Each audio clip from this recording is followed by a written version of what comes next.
and it let out this blood-curdling, guttural scream.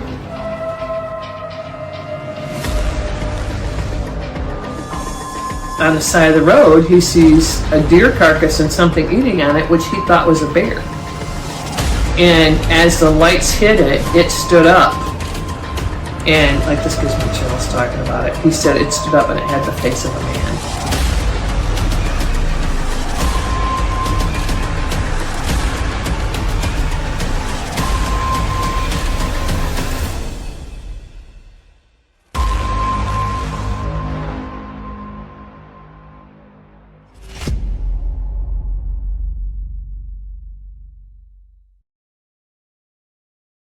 Hello and welcome to another episode of the Bigfoots of America podcast show. I'm your host, Bryan Sawyer, coming at you. This is episode 25. Really excited about it because we've got Scott Brusch from Urban Bigfoot checking in. Why is he checking in? Well, of course, we just had a recent sighting of the Monroe Monster down in Monroe, Michigan. Scott is from Monroe, Michigan, and he's also just had an encounter. So yeah, man, you know what? Let's just get to it. Let's go ahead and bring Scott on right now. Hey, Scott, you there? Yep, I can hear you, buddy. Awesome, man. So, all right, man, let's just cut to the chase. Was it May 18th? I'm trying to remember. What was the date of this Monroe Monster sighting? May 18th? May 18th it was May 18th. All right. So we got a sighting which is actually just down the street from my girlfriend's daughter, right? So I zoomed by there. I didn't go to the exact location, just kind of took a look around. I know Dave Dominique was out there. Val Savala was out there. We got called for Small Town Monsters interviews about it. So we had a good kind of big kind of flare up. All right. Well, what people don't know is up here in Gladwin, I'm going to this weekend to meet up with Nora Scott, who about the same time, actually, I think just the month prior in April, had a sighting of her own of it could be up to 10 feet tall, man, up in Gladwin, Michigan. So then in Croswell, I don't know if I've talked to you, man. I don't know if I told you around the same time in Croswell, just down the street from me, another sighting. So it seems like as soon as it warmed up and got hot, these things are on the move, man. But let's get back to you, dude. Yeah. I just saw a video that you sent me. It's on your Instagram. Is it the Bald Philosopher on Instagram? Is that it? Yes, sir. The Bald Philosopher 85 on my IG.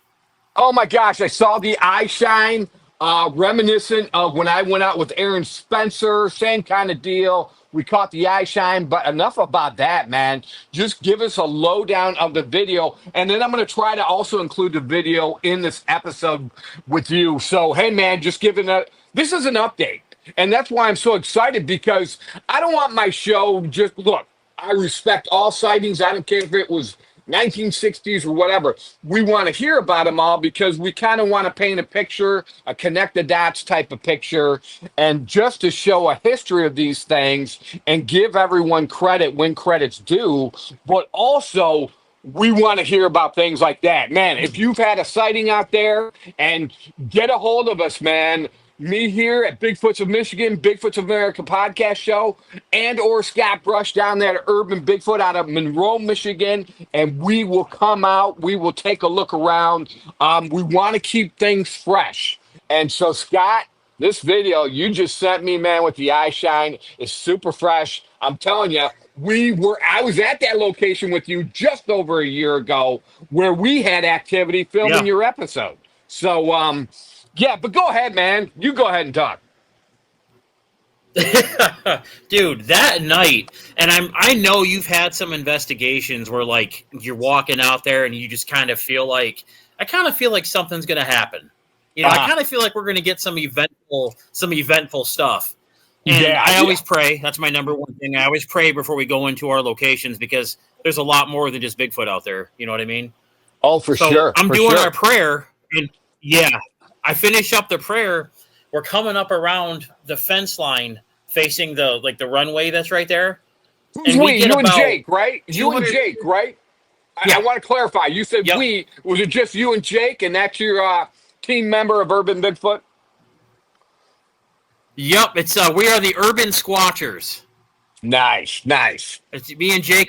We're the urban squatchers. So it's like urban Bigfoot, but the urban squatchers are like, the dispatch team that kind of goes out and checks out what's going on. And ever Cool. since this May 18th sighting, that's the opposite side of town from my site. Maybe another just 4 or 5 miles away. But all Okay. of the green belts in that area, they all surround Monroe. So it's real easy for people to forget that these things could just hop on a greenway and just walk right through. You never know they're there. But me and Jake are in the woods, and all of a sudden, something just jumps out of this tree. I'm talking almost like something fell out. Like we've all built tree forts as kids and basically fell out of the fort once or twice. It sounded like just hitting the branches all the way down. I'm like, what the heck? So I look up, and all we see is just branches and stuff shaking everywhere. This is before we had started filming, and I'm like, dude, it's 8:45 at night. We're already getting this kind of action. The longer we're out here, the more it's going to unravel. So we got about halfway through the trail, and that's when he's picking up on eye shine with raccoons and deer, nothing special. And I said, all right, dude, I'm hearing something over here, and that's where you got the video. That's the full minute and 10 seconds where you can get the visual of that creature.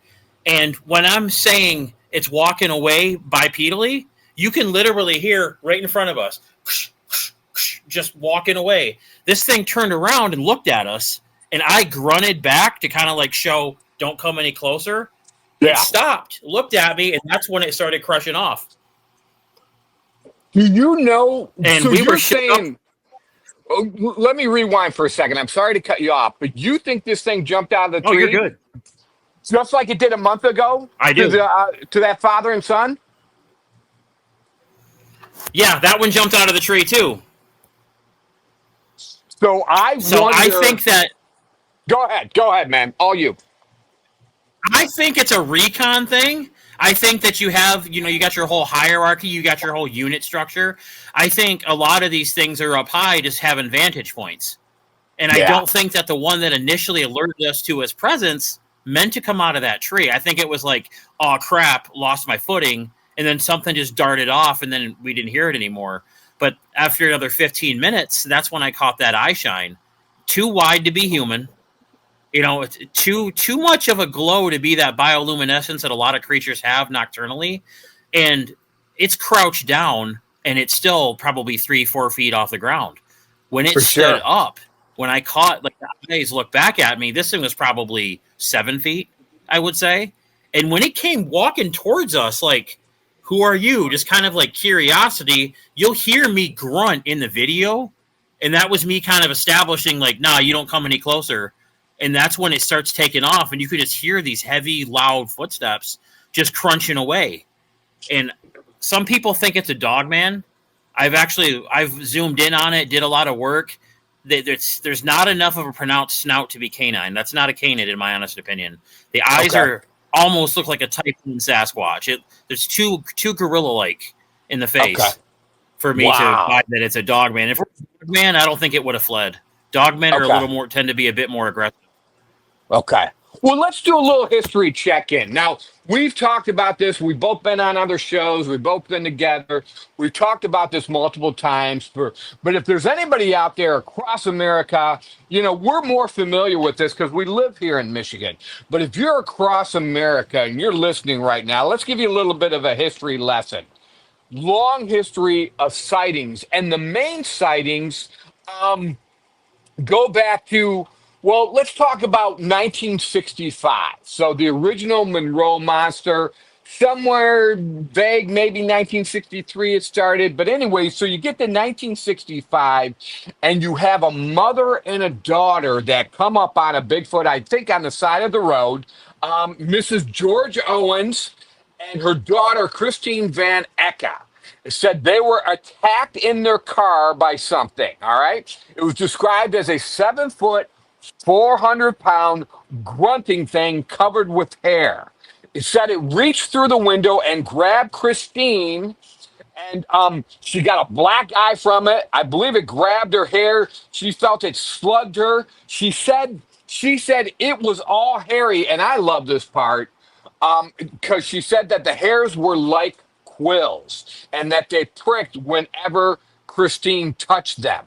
So, and then there's also a couple of, I read up on a little bit. There's some other accounts in that area as well. Some sheriffs had the local police department, the sheriff had taken some eyewitness encounters, and a lot has to correlate with seemingly these Bigfoot in this area, if it's one or multiple at that time. They didn't like cars and seemed to be attacking cars or people who were driving by.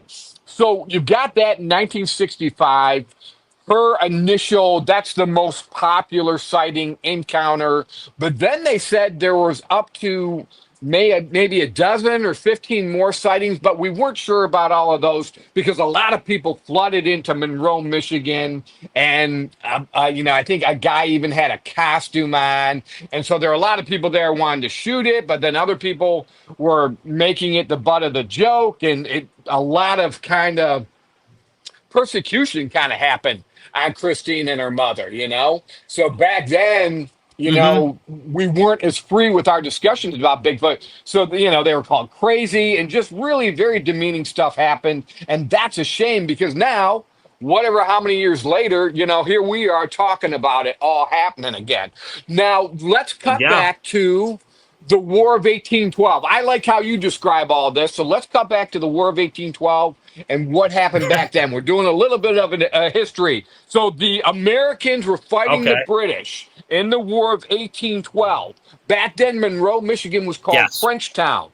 And so there were various battles that were all part of the War of 1812. But in this particular Battle of Frenchtown, um, there were some crazy encounters. Go ahead, man. Tell the audience a little bit about that. Credit to this particular little tidbit goes to Val Zavala because that's where I Okay. heard this one from. I'm not the guy that's going to take discoveries from other people, not my style. Back in the day, a lot of the soldiers had like in their journals and stuff where they would write home how they were recording how these ape-like things were climbing the walls while they were engaging the enemy and trying to steal the food rations. So evidently, Sasquatch has been a problem for our armed forces for quite some time as well.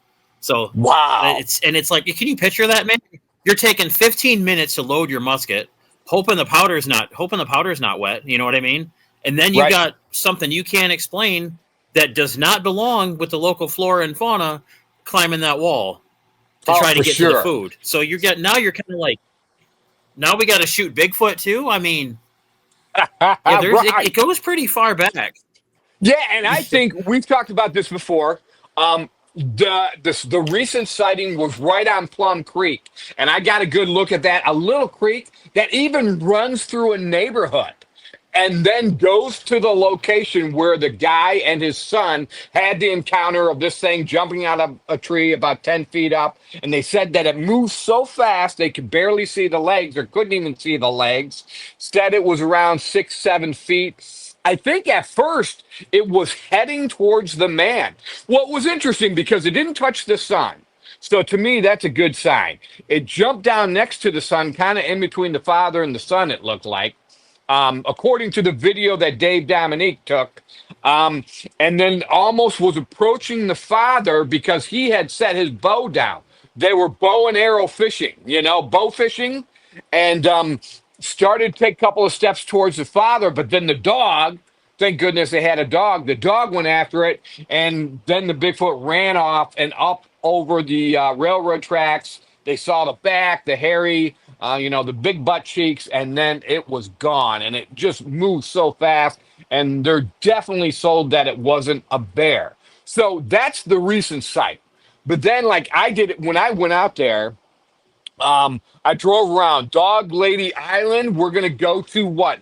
On July 11th, I'm going to meet you guys out there. You're going to be filming an Yes, episode of your sir. own.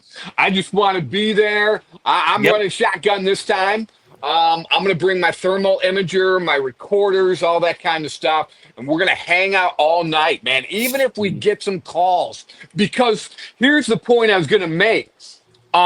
where the gentleman and his son had this encounter, if you just head east, there is so much wetlands there, marshes, and oh my gosh, all the way out to Lake Erie. It's ridiculous. It's so extensive. And then right out kind of in the middle of that is Dog Lady Island, where people go boating and fishing.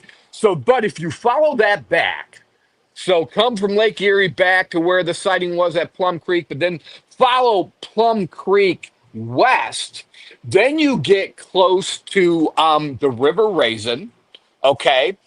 And then up to Dundee, all the way up to the Waterloo State Game Area, Pinckney. I just did an episode, and the reason I'm bringing this up, I know this is old information to you, dude. I just met with a guy by the name of Greg Smith. I just released his episode. You know, he's had sightings at Waterloo and Pinckney. You know, so yeah, I think all down through Manchester as well. I just did an overhead of that whole area. You know, my girlfriend owns property in Adrian. We've got the pole barn out there. So that whole area, my friend, is rampant. Then last year we do an episode with you. I forget what's the name of the park. Do you want to say it or no? You don't have to. Munson. Munson Park. That's fine. Munson's totally fine. All right, cool. Then we go out there and you and I get activity right away for your episode. Season 2, episode 7? During the day, for crying out loud. During the day, we were getting pretty active. I couldn't believe it. Even stuff like we're walking, I'm totally fine. I'm geared up. And the next thing you know, my backpack is suddenly all open and crap is falling out of it. That was one of those weird things. I'm not saying it was a Sasquatch, but it's like weird things start happening when you get near these things. Yeah, it's like they have the ability. Again, I've kind of shied away from the belief that they're interdimensional and all that sort of thing.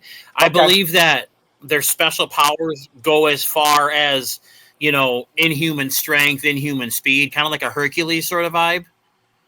Because you got half angel DNA, then you have the construct of, you know, primate DNA, and then you have, you know, the human. So you have sentient logical thinking, you have expert climbing ability.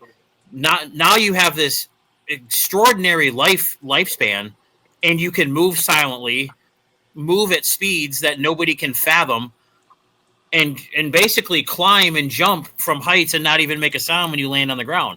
So I think it's kind of like the human DNA crosses out the ability to open up portals, but I think that the angel DNA gives them the ability to be almost unkillable, like to the point of like an X-Men, almost kind of like a bunch of Wolverine X-Men style creations. And if you really think about it, when you put that kind of DNA together, it's a mutant strain.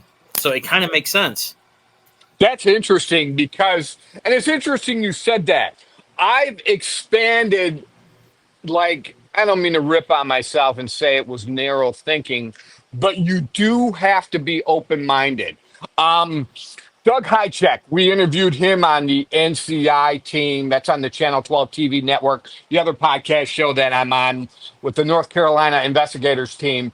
And Doug Hychek really, for me, labeled it perfectly. It's so simple, but yet it's perfect. He calls the whole Bigfoot phenomenon complicated.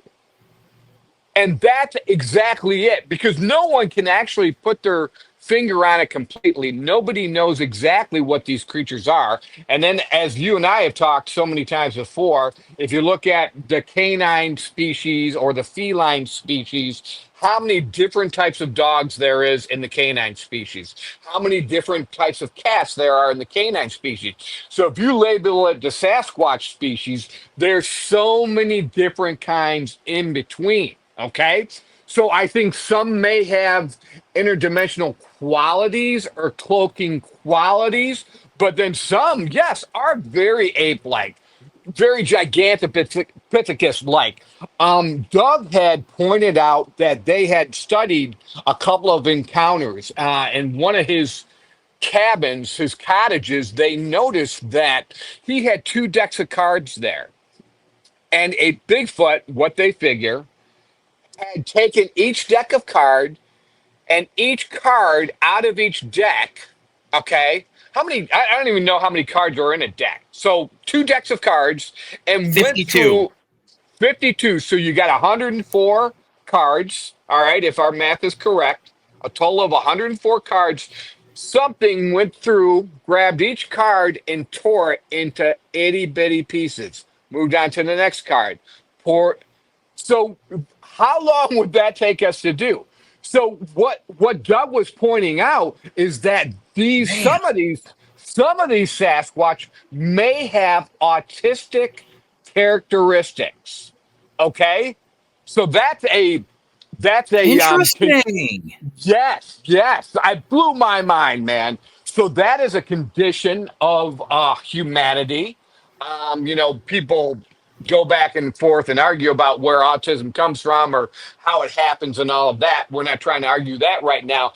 But the fact is that yes, I do believe these things are part human. They might be some might be 100% Neanderthal or this and that, but others are a mixture. Yeah.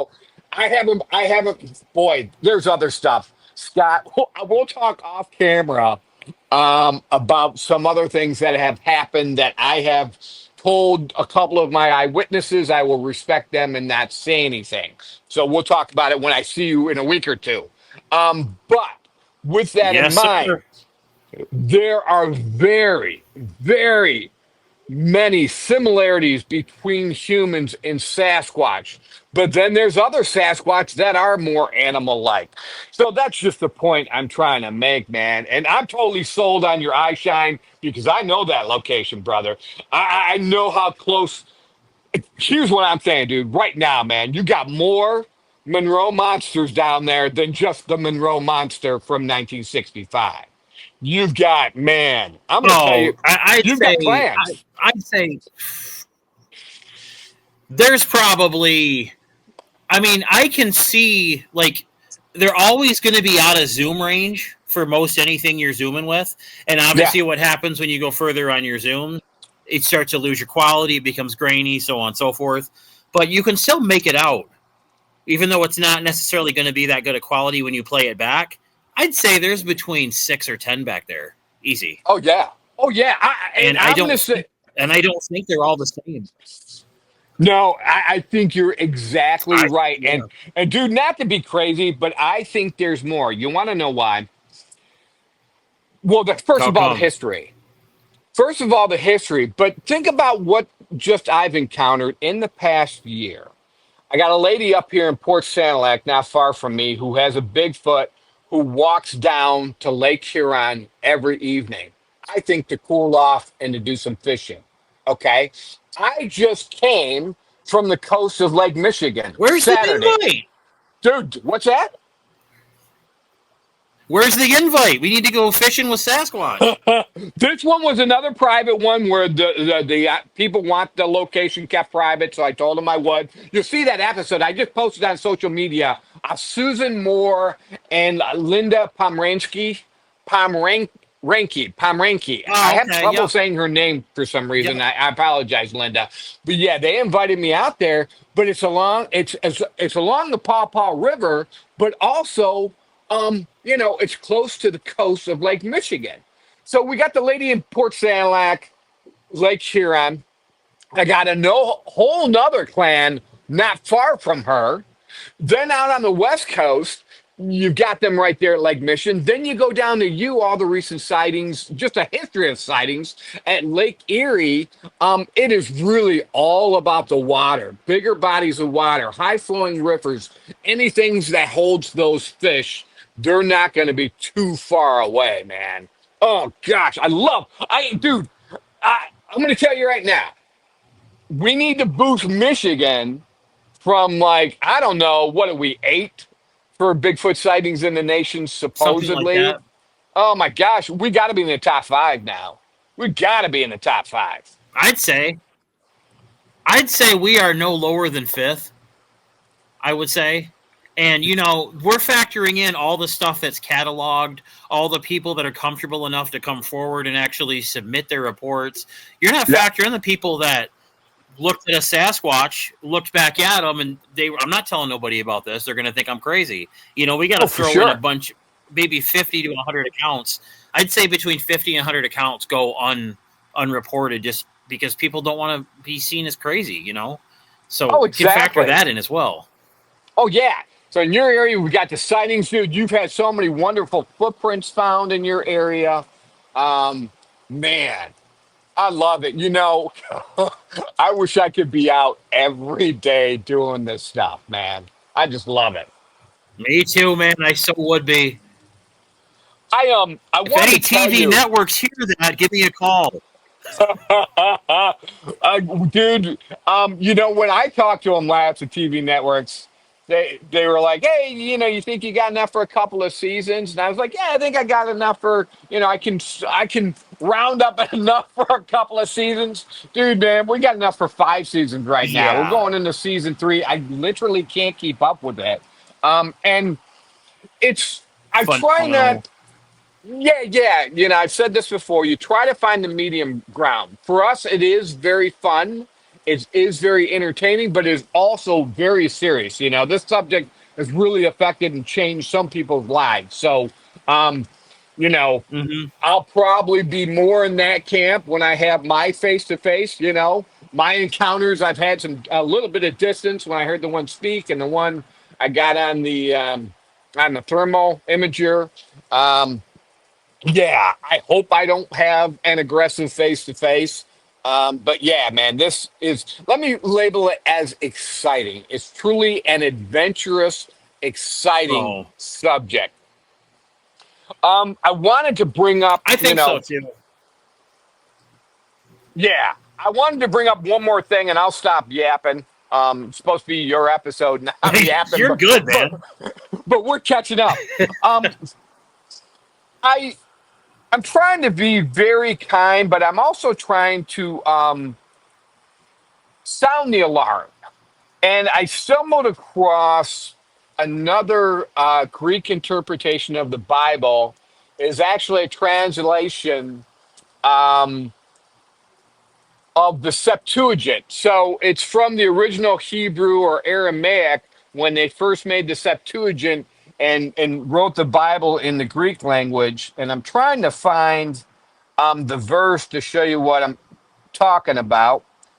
Um, I'll have it here in a second. But I also want to sound the alarm. We have a lot of fun with this. It's very interesting. But I always want to sound the alarm of the possibility that these things could be part of the wrath of God. We always go back and forth. There's some good, some bad. Well, we've resolved that. It's just like people.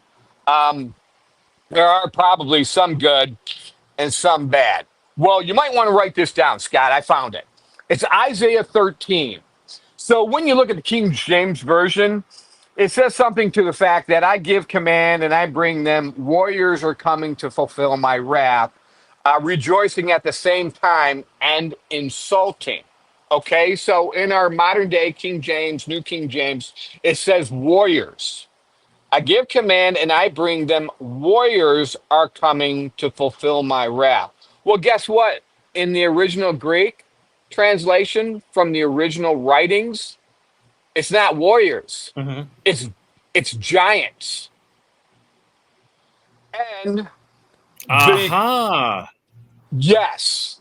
And the coming to fulfill my rest. So this is God talking. And I give command and I bring them. Giants are coming to fulfill my wrath, rejoicing at the same time and insulting. What does that mean? Well, I'm going to tell you right now what that means. There was, and we've talked about this before, the term Clash of the Titans. One of the narratives out there is it's Yes. believed that the Clash of the Titans were when God brought judgment onto the fallen angels for having children with human women and then spawning these giants. Well, part of that judgment from God is that these fallen angels' children's, these giants, had to fight each other to the death until the very end, until the very last one standing. And that's where the term Clash of Titans comes from. Okay? I read The something battle. else. The battle. Yes. Yes. And because it was just like we love our own children, I can't imagine my two sons fighting each other to the death. Okay? That would be the worst No. thing I could ever encounter. So we know that fallen angels do have emotions. Earthly women do have emotions. So if you're seeing your children fight each other to the death, that's the worst thing you can imagine.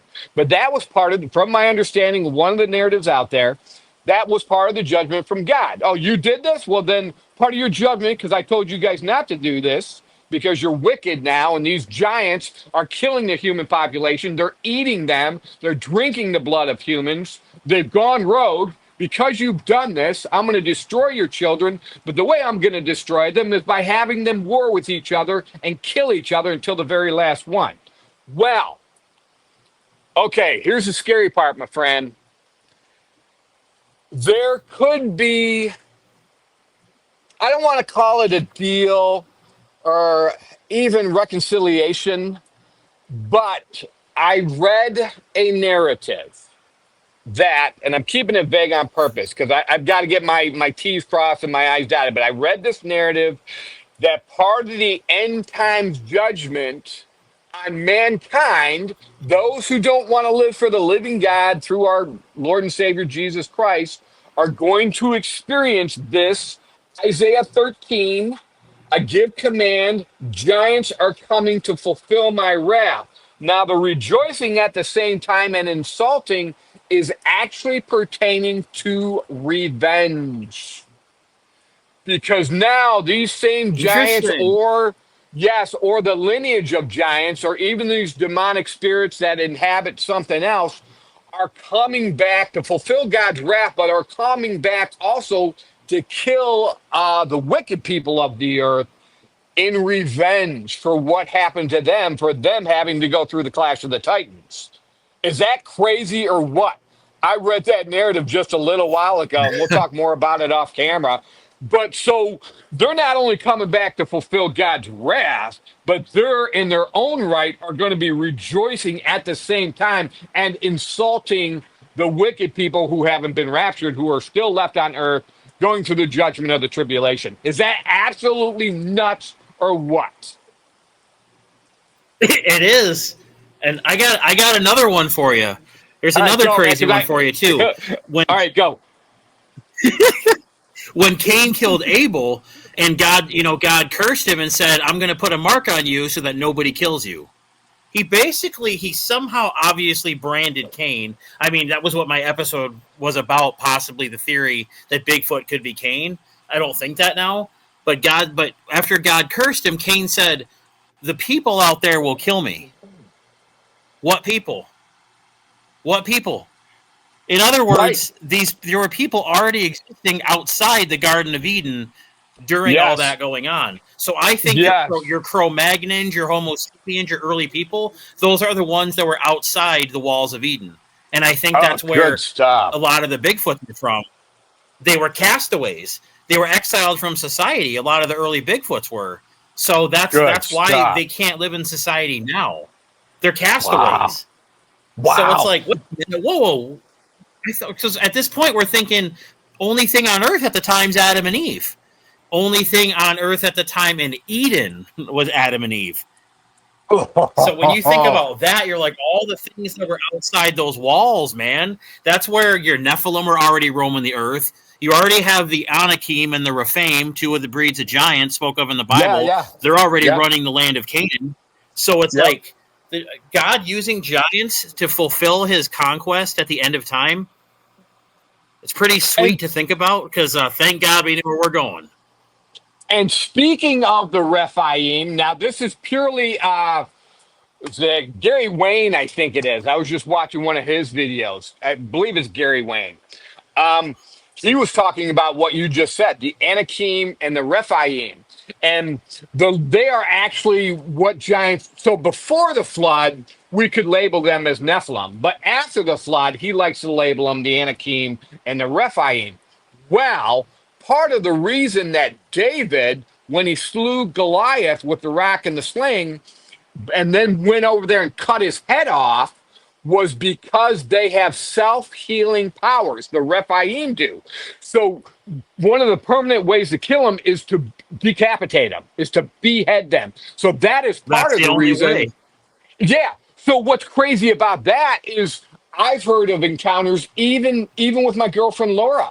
When we've been out on multiple occasions together, she's seen them peeking out from behind trees over here in Carroll at one of the locations there, and then at our Hmm. latest over here. I always have to be vague about this. The plot of land that's along the shores of Lake Huron.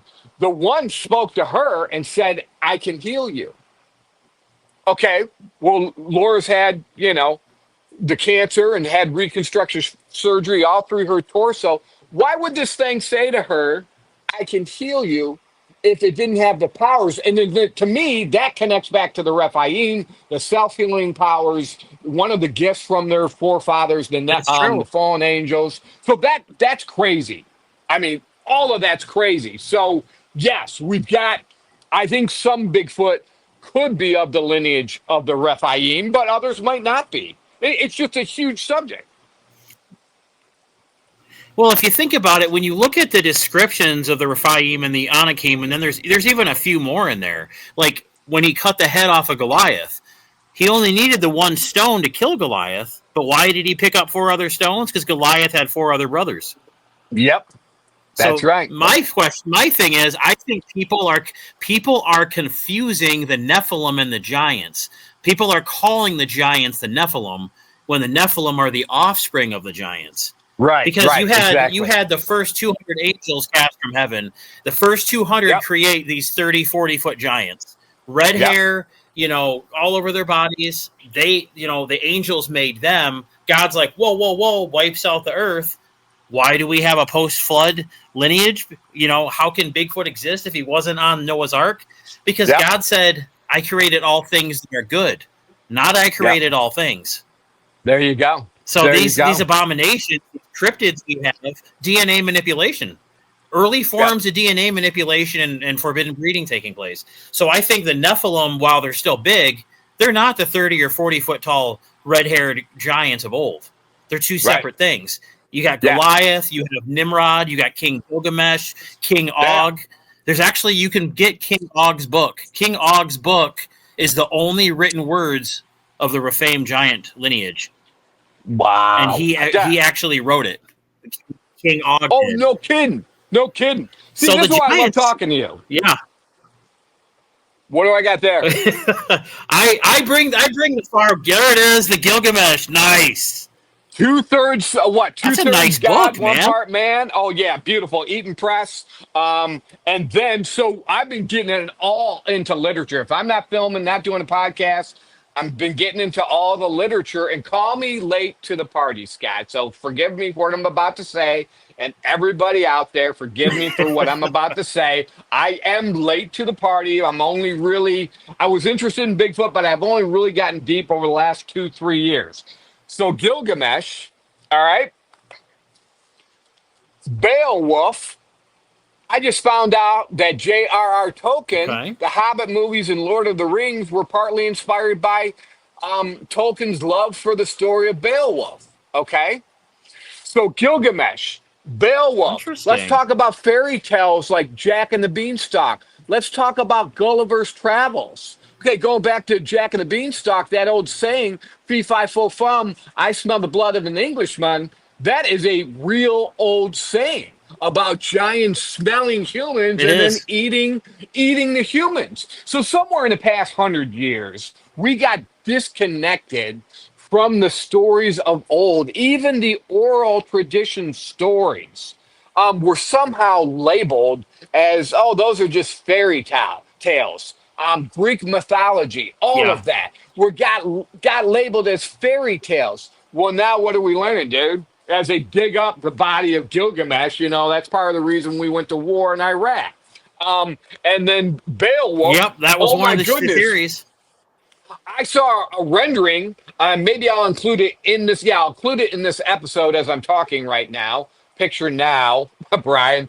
A rendering of in Beowulf, the monster Grendel, one of the renderings I've seen looks just like a Bigfoot. You know, it's a giant type creature, and it didn't like all the sounds. You got it. I don't know if you've read up on Beowulf. Great. It is one of the oldest Oh yeah. written tales of the all Nordic up there, man. Yeah, see, I'm late to the party. But yeah, just getting more specific about Grendel, him possibly being a Bigfoot type creature, and then his mother, it sounds like it sounds like she is a Nephilim. Like, I don't think she's a fallen angel, but she's a direct offspring of a fallen angel and a human woman. And then she spawned Grendel as well. Well, the storyline says, mating with the human king. I forget his name. But yeah, so crazy stuff. Crazy stuff, dude. And Yeah. so now But it all makes sense. It all makes does. sense. It does. It does. So now That's the crazy part about it. Like, there's yeah. And then you warp What was speed to that? nowadays. No, you just warp speed to nowadays, and we're having these encounters. Yes, these things still exist. They have been in hiding. Um, yeah, and there are other creatures that God has allowed to exist. Now, will some of them be used in the judgment? I'm just saying, hey, just be aware that they could be. From the things we read. Yeah. Well, Well, like when that it comes comes to from Bigfoot, you have different types of Bigfoot. You got yes. the more you have. How does it go? It's gonna be a little different based on different religious systems and beliefs and whatnot. But the gist of it is, you got your type 1 Sasquatch is your standard Patterson Gimlin type patty, massive built, muscular, defined, yet still very much primitive and primate ape-like appearance. You have the type 2 Sasquatch, which has the less hair on the face, the more human-looking ones. They tend to be the more hybrids. Those are your type 2s. Your type 3 is your Gugway. Those are your aggressive ones that like to eat human flesh and hunt people. Those have like the snout. They tend to be a bit more Okay. canine in appearance. Who knows? Okay. Maybe a dog man is just a misidentified species 3 of Bigfoot. Oh, gotcha. And then you have gotcha. Yeah. And then you have type 4, which is what's known as the Kandahar giant type, your early ones, like your typical Nephilims. Uh-huh. That would be that. That would be like your descendants from the first 200 that created those initial red hair line of giants. You can see just in the color alone that they still have the DNA in them. Then you have the 5th one, that in Native American circles is called the Janowska. That would be the ones that have the like stone looking suits of armor that you read about in some reports. Those real primitive warrior looking ones. Like, it's a Bigfoot, but it looks almost like it's got armor, like it's got scales on it. That's your type 5. Fantastic. Yeah, all of them have different characteristics. Yeah, all of them got different DNA strands. All of the only direct lineage that we can link any of them back to at all would be the fallen angels, because they weren't a creation that was born of man. They're a construct that was never supposed to be. That explains why they're here post-flood. I think the war in heaven took place after the flood. Gotcha. That's when Lucifer kicked them out of heaven. That's when they created Bigfoot. And that explains why they're still alive to this day without ever being on Noah's Ark. Oh, yeah. I mean, I've heard that there's a possibility, and this is through Michael Heiser, I believe. I think he stated that really Lucifer and 1/3 of the angels weren't kicked out of heaven until Jesus Christ came on the scene. That's when they realized the prophecy about the heel of Jesus bruising the head of, of the serpent. So, Yeah. man. So, yeah, And so much that's we're crazy, learning. because this. Now, all those people, though, because obviously the world existed prior to Christ being born, because back then we weren't getting saved through Jesus, we were getting saved through prophets. That's basically how it went way back in the day, pre-Christ. And sacrifices. Yeah, people you had to do obviously your were- annual sacrifice. Exactly. Like, you had to, I mean, it was really involved back then. But nowadays, it's like you look back on all that, and it's just mind-blowing, because a lot of it is still utilized in so much stuff to this day. Like, quick rundown. I discovered a case, and if you want to jump in on this one with me, because it's going to be hard to find, Okay. there was a project that allegedly took place around Monroe in 1946. And in 1946, allegedly, the German military had an interest in this project. We all know that Hitler was trying to use black magic to win the war during World War II. He was cursed in the army with occult practices. He was hiring warlocks and witches, all that kind of stuff. Now, in 1946, allegedly, there was an entity buried in the ground here.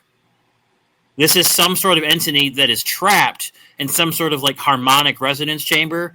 It apparently has all of these like Enochian type symbols carved on its body and on the crypt or whatever that they have it in. Because you remember back in those days, they used a lot of body carving to kind of bind spirits and stuff. And I honestly, that's what this apparently is. Somewhere, I'm not going to say the location, obviously, but I'll tell you off camera.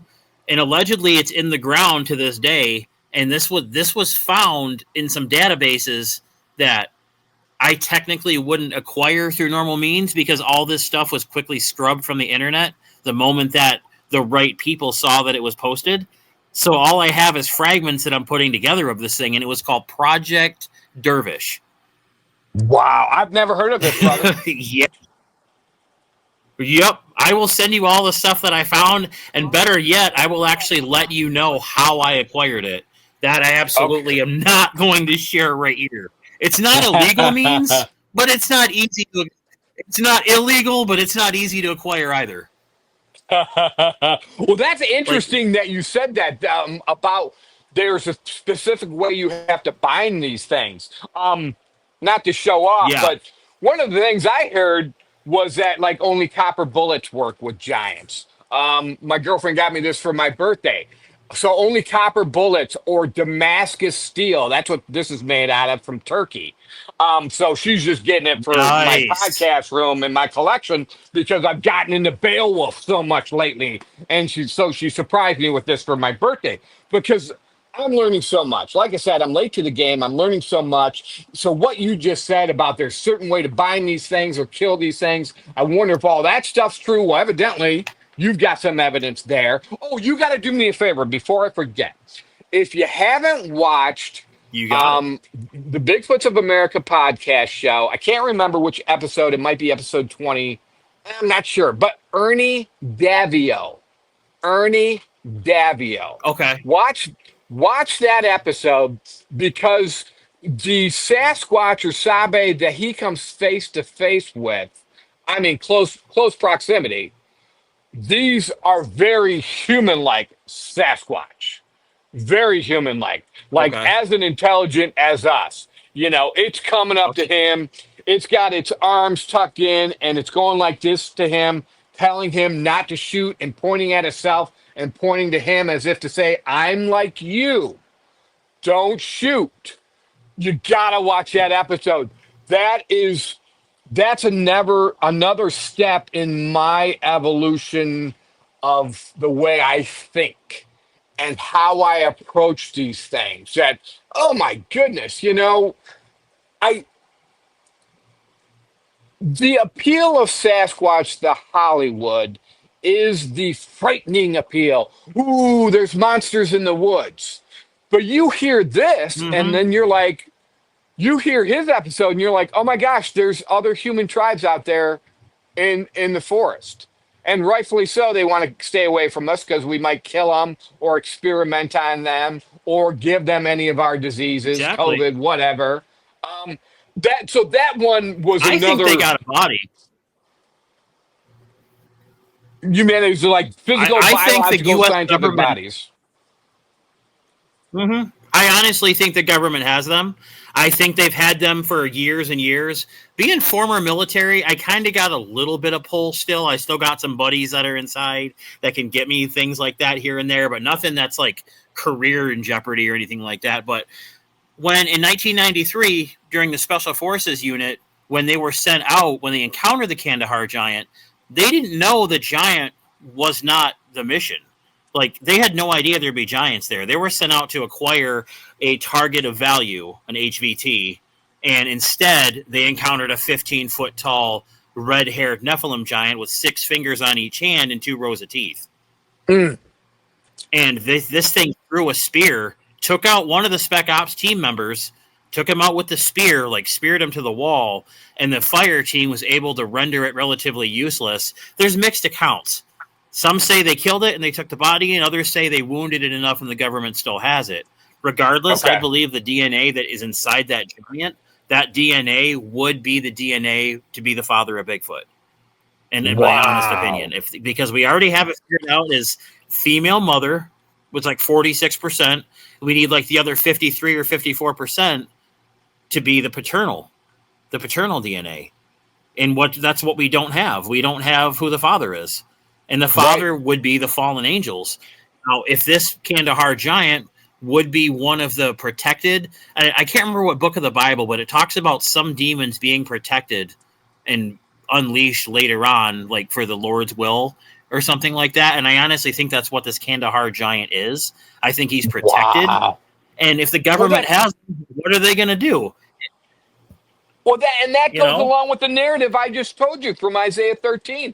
I'm sending giants to fulfill my wrath, and they're going to be coming, insulting and happy, but yet insulting mankind for their own revenge as well.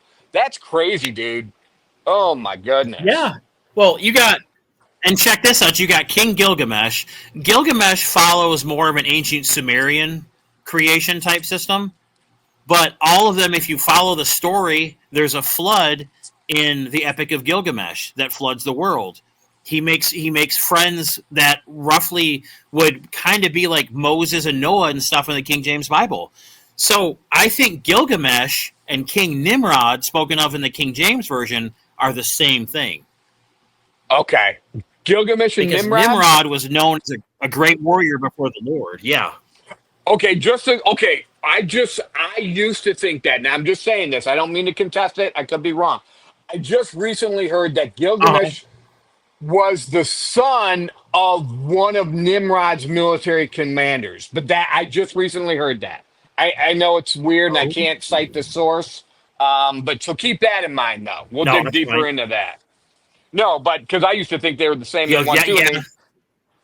But even still, Enkidu, Gilgamesh, who Gilgamesh fought with and then became friends, is a total Bigfoot type creature.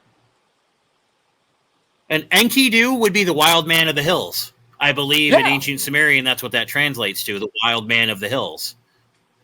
Now, who else is who's the next closest thing that would be in the hills in the King James Bible? Boy, what, dude? Esau. Oh, yeah. I'm laughing because my brain's exploding. Esau, in the best way possible. Like, what if it's this? What if it's this?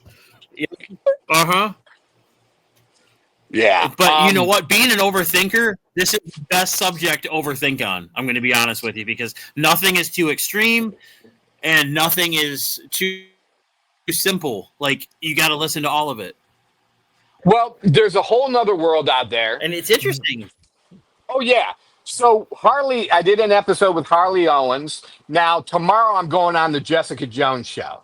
Jessica Jones, and I can't wait to ask her, has an account of I think a grandfather and a grandson, so a grandfather with his grandson, seeing velociraptors out in the woods, I think in Appalachia. I just came, Susan, so now I've always had the sighting from Christine Lee. Christine Lee from the Grand Rapids, Muskegon area back in the 80s. She had a pterodactyl sighting. More than just her, I think her kids might have been there, or siblings, and then another family as well. And they all give the account that this pterodactyl was the size of an automobile. Well, Susan Moore, who I just did the episode for season 3 of the Bigfoots of Michigan TV pilot series, she had a pterodactyl sighting around the same time, just south of Grand Rapids. So even along the same coast of Lake Michigan. So, oh my gosh, what the heck is going on? That's interesting because when you think about it, the dinosaurs clearly existed. We're finding mammoth skeletons and crap every single day. Yep. Where do the dinosaurs fall in to the creation story? Well, okay. Hold up. All right, let's get really crazy now.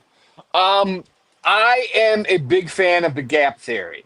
Okay, you know what the gap theory is? I'm assuming you Okay. do. That is that possibly. Loosely. I think I'll put it like this, and I could be totally wrong. There's a book out there called Earth's Earliest Ages. And the idea is that in Genesis, where it says that God's spirit moved upon the face of the waters and the earth was void and filled with darkness or something of that, I'm paraphrasing. Well, part of that translation Yes. is basically the idea that there was an Earth, another age of Earth before Adam and Eve, before the first age of I call the first age of man from Adam and Eve to Noah, and now we're kind of in the second age of man. But there was another age before mankind where God made the earth for the angels, and they pretty much blew it up or got so nasty that God had to bring judgment down and destroy the earth. All right. Well, with that said, Okay. we know of the angels. There are different classifications of angels. Some are watchers, some are cherubim. Well, there are other ones called the seraphim, which are serpent like. Mm-hmm. The idea is one of the narratives is that maybe the seraphim fallen angels created the dinosaurs because the dinosaurs or dragons back then, because what? Dinosaurs is a newer name for these creatures from the 1800s, I think, 1841 maybe. But, anyways, because dinosaurs look like the seraphim basically. So they created something in their own image, but they were maybe wicked as well, like how the giants turned bad and were killing humans. So maybe in Interesting. this age, yes. And I don't have all the goods on it yet. I'm still reading about it and learning it. But this is, I believe, Gary Wayne talks about all this. I've been watching some of his Okay. videos. He's amazing. Amazing. I think he's back before Heiser, back before Ellie Marzulli. Gary Wayne is one of the guys who really started talking about all this.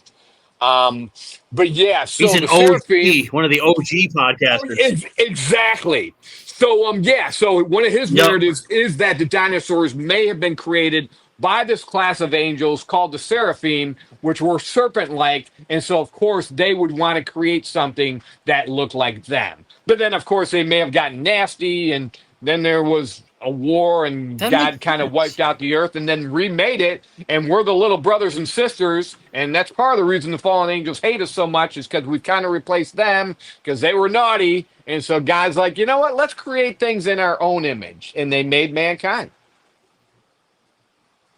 That's it. Then that's fascinating to me. Because if you Yeah. look at all the other creation stories, it's all basically the same characters with different names, Yep. more or less. Yep. I'm gonna Now, pull I out that firmly book. believe with all these biblical documents and stuff we have, I think the Bible came first. And that's when I think all of the other things like the Sumerian tablets, the tablets of Thoth.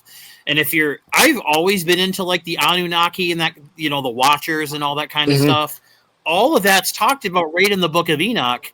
And that is the more Christian side of things versus the ancient Sumerian side of things. But it's Yeah, all the same Heiser. characters, same creation story, same flood. Like, it's all the same stuff. Yeah, Dr. Michael Heiser, who I had the privilege of talking to once or twice, he's passed on.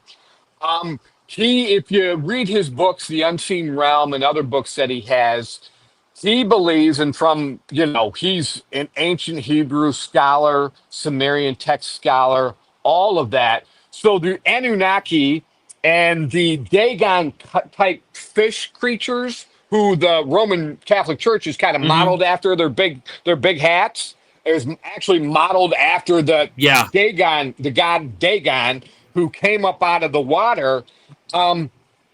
He believes that the Bible and the Torah are a reply a reply to the Sumerians about the Anunnaki that no, those aren't. Interesting. Yeah, the Hebrews were basically saying, okay, we know you've heard about the Anunnaki, that these gods came down and taught mankind certain things, because the Sumerian narrative about the Anunnaki is that these gods were good and they taught them good things and they showed them this and they showed them that.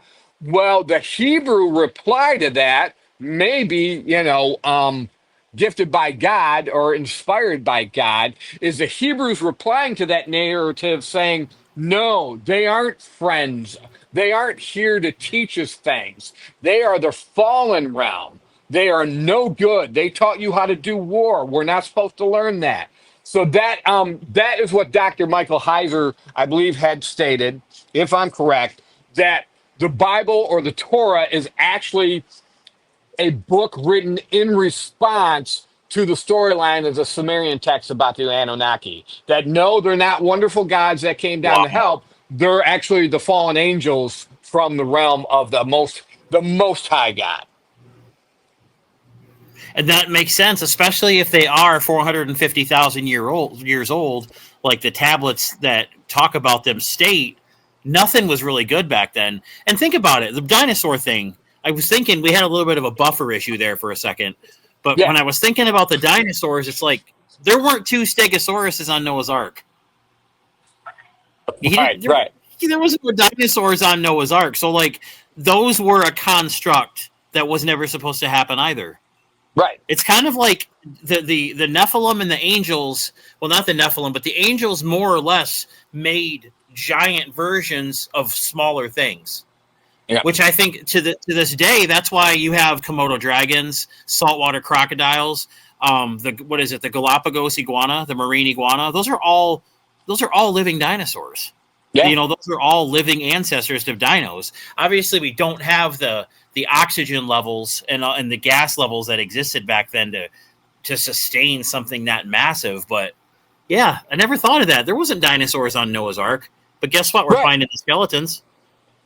Exactly. And they're dated for millions of years ago. So to me, this answers that carbon dating method. Yeah. There was an age before mankind that possibly were God, because it talks about God making the earth. I wish I had those scriptures. I wasn't ready for this, but God's making the earth, and the angels, the hosts of heaven, are rejoicing as he's making the earth. But then there's a lapse of time, and the interpretation is that God's spirit moved upon the face of the deep. That interpretation in the original is to say that there was something before, that was possibly destroyed, another age.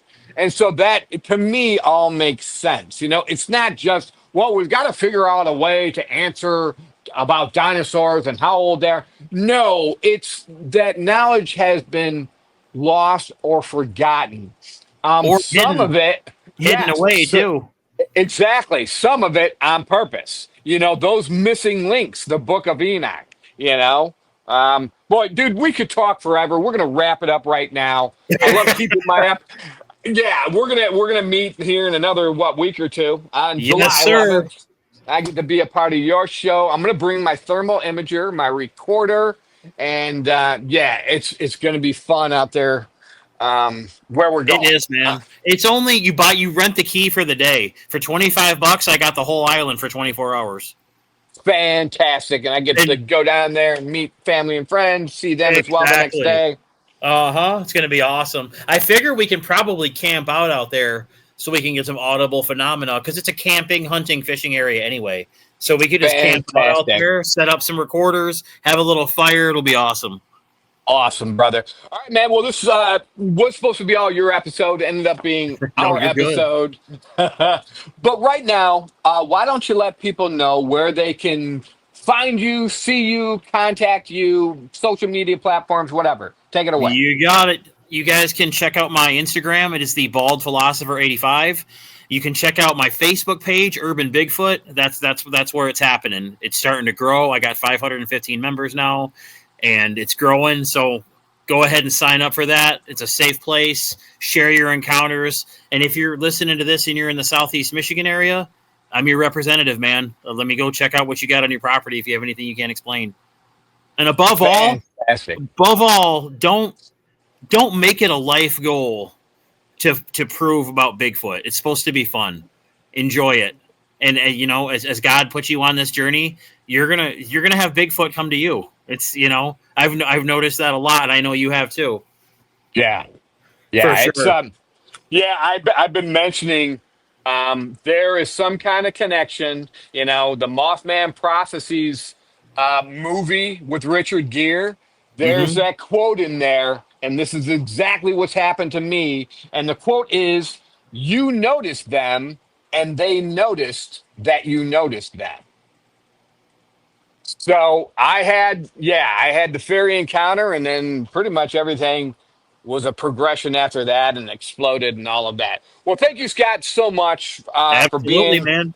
yeah, man, being back on our show. You're one of those guys I want to hear from every so often. Check back in with the latest information. I'm going to go ahead and put you backstage, Scott. I'll talk to you in a moment. Yes, sir. All right, everybody out there, that was episode 25 with Scott Brusch of Urban Bigfoot. You can tell when we get together, we go, man. We go down every path that pops up, and we search out every narrative, you know, and just try to find the truth or try to find out some possible answers. You know, nobody has all the answers, only God does. And we're just trying to connect the dots. And it's a whole lot of fun. But we do respect those out there who have had the scary encounters with Bigfoot, the moments that change your life. We want you to know that we're sympathetic to that as well. So, everyone out there, thanks so much for watching the show. You know, you can also listen to us on Amazon Podcasts, Apple Podcasts, Pandora, and Spotify. So, and then you can see these episodes on YouTube at Bigfoots of America on YouTube. You can go to our website, bigfootsofmichigan.com, to learn more about us and what we're doing here, the podcast show and the TV pilot series. And we're about to sign a contract with the Channel 12 TV network out of Las Vegas. And you'll be able to see the shows on there as well come August or September, it seems like. But everyone, basically, I'm Bryan Sawyer. You can check me out on Facebook. You can go to our private groups, Bigfoots of Michigan, Bigfoots of America, or you can go to our public group, the Bigfoots of America podcast show, all on Facebook. Of course, we're on Instagram as well, and a couple of other social media platforms out there. But everybody, thank you for tuning in. Tell your friends and neighbors about us. We'd like to grow this product just so we can get the information out there. Stuff like Jack and the Beanstalk and Gulliver Travels. Those weren't just fairy tales. There were the giants of old. And so, yeah, tell your family and friends about all of this so we can share this knowledge and just be more educated and more prepared for possibly what might come in the future. So, as we always say, thank you for tuning in and stay tuned for more of the Bigfoots of America podcast show.